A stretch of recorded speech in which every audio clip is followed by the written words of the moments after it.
Hi boomers, I'm in the workshop today.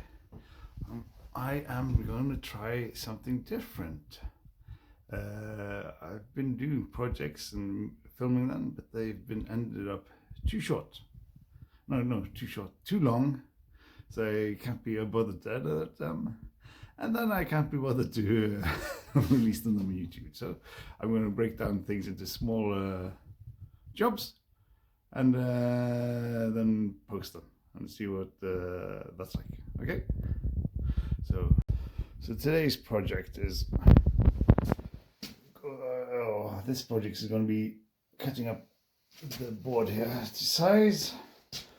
I've already leveled it off with some shims, or leveled it off compared to the so the table saw is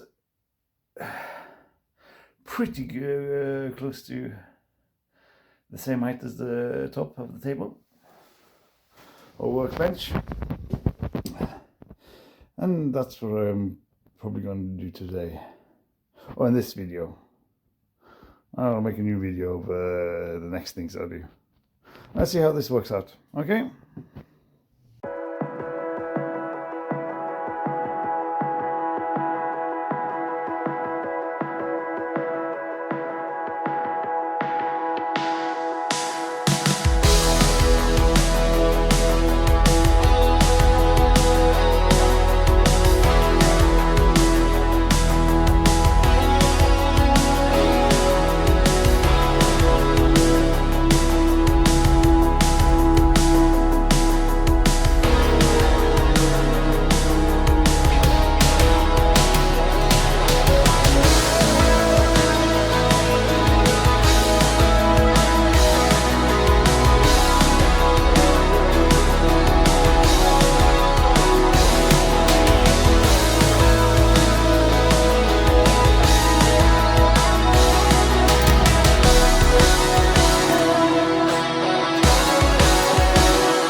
Okay, the bottom part here is okay, and I cut out some extra slots here and here for the table saw to be able to move all the way to 0. You see here it goes all the way here, and then it goes here. I could have, the only thing I'm not happy about is I could have just made holes in the side here. Then I could have kept the top part there, but it's all right. I'm happy with it. It's going to function. So now,